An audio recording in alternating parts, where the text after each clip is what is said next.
नमस्कार, आप देख रहे हैं 24 इंडिया न्यूज। तो आइए शुरुआत करते हैं आज की प्रमुख खबर से। मारपीट के दौरान किया हवाई फायरिंग, एक बदमाश तथा बाइक व पिस्टल बरामद।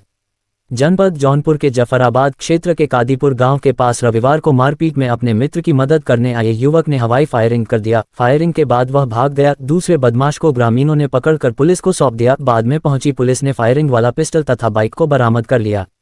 घटनास्थल पर पिस्टल के साथ युवक का वीडियो वायरल हो रहा है। उक्त गांव निवासी सतीश गौतम पुत्र मदन लाल के परिवार के किसी लड़के से गांव के ही रईस उर्फ राजेश कुमार के घर के किसी से लड़के से विवाद जो गया था। बताया जाता है कि उसी बात को लेकर सतीश ने अपने एक मित्र को बुलवाया। दोनों बाइक से गांव के पास पहुंच गए। वहां पर सतीश से मारपीट शुरू हो गई।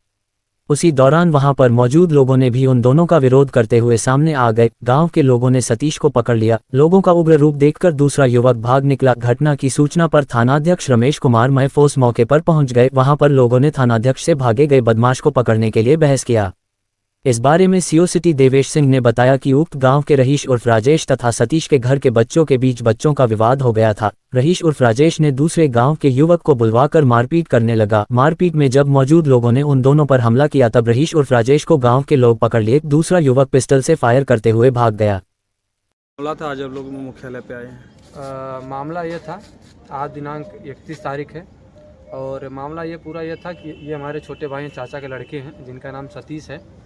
और हमारे यहाँ गांव के बगल में एक बद्दू यादव हैं और एक रईस कुमार है और एक संजीवन जी हैं। तो उन्हीं को लेकर थोड़ा से पहले से विवाद था। विवाद ये था कि वो लोग थोड़ा माहौल बनाना चाहते हैं, दबदबा बनाना चाहते हैं। तो थोड़ा से बात विवाद हो गया था। तो इनके पिता जी को गाली देने लगे। तो गाली देने लगे तो फिर ये बोले कि गाली मत दो, और वो लोग थोड़ा सा दबदबा माहौल बनाना चाहते हैं। वो लोग निकाल करके पिस्तौल फायरिंग किए इसके, और 4 गोली मतलब फायरिंग किए थे और ये बच गया। फिर गांव वाले वहाँ पे मौके पे पहुँचे और रईस को पकड़े। रईस को पकड़ने के बाद हम लोगों ने थाना पे सूचना दिया। तो थाना पे सूचना देने के बाद थाना प्रभारी और एसओ साहब वहाँ पे पहुँचे और जिसको हमने पकड़े थे रईस कुमार को हमने उनके हवाले किया। और वहाँ पे पिस्तौल बरामद हुई और 2 गोलियाँ बरामद हुई। उसके बाद जब हमने उनको दिया, जो दोषी था उनको जब दिया तो उनके घर गए, आधा घंटा बैठे थे दोषी के साथ में। और फिर वहाँ से जब आने लगे तो वहाँ वारदात पे रुके। तो हम लोगों ने वीडियो बनाना चालू किया। तो वो मतलब मोबाइल छोड़ने लगे। तो कौन छोड़ने लगा मोबाइल?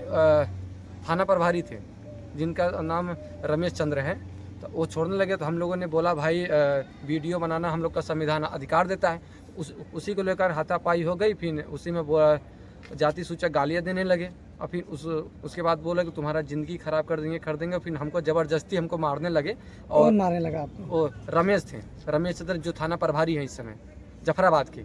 और हमको गाड़ी में ज़बरदस्ती बैठा रहे थे और हमको यहाँ मारे भी हैं और गाली गलौज दिए हैं। फिर उसके बाद वहाँ पे FIR लिखवा रहे हैं मेरे नाम की झूठी कि ये मतलब सरकारी काम को रोक रहे थे। और रईस को जो वहाँ पे गिरफ्तारी हुई है उसको भगाने में अपना योगदान दे रहे हैं। तो उसी को लेकर के हम लोग आए हैं SP साहब की हैं। अभी तक SP साहब से मुलाकात नहीं हुई, मीटिंग हो रही है। CO सदर को हम लोगों ने एप्लीकेशन दे दिया है।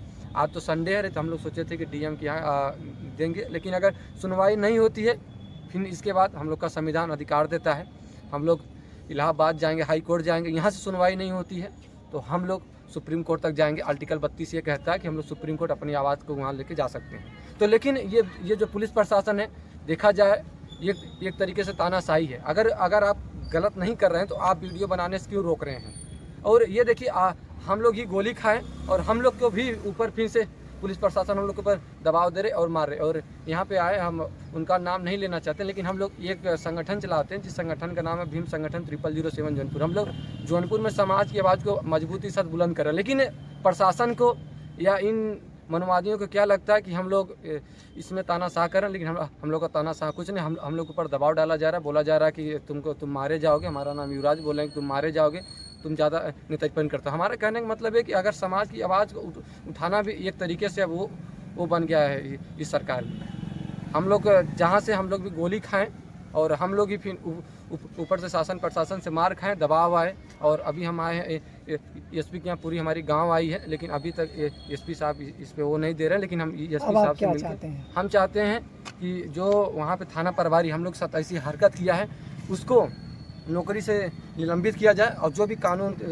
धारा प्रक्रिया हैं उसके ऊपर लगाई जाए। कौन सा गांव का मामला है ये? ये मामला है कादीपुर का, गांव कादीपुर, पोस्ट टिमलो और विधानसभा या थाना जफराबाद पड़ता है, जिला जौनपुर और उत्तर प्रदेश की। क्या नाम है आपका? मेरा नाम युवराज जौनपुरिया है। ये बताइए, जो युवक पकड़ा गया है अवैध असलहे के साथ जी जो फायरिंग कर रहा है, उसके कई आपराधिक इतिहास भी हैं क्या? जी बिल्कुल है, बिल्कुल है। कितने, अभी कुछ दिन पहले चैन छिनैती का भी जी मामला बिल्कुल, उसके जी था। जी जी बिल्कुल। तो ऐसे कई आपराधिक इतिहास हैं क्या उसके? जी जी वो जैसे एक तरीके से माहौल बनाना चाहता है वहाँ पे, लोगों को डरा करके धमका कर, लेकिन शायद वो भूल गया है कि हमारा संविधान हमारे पास है।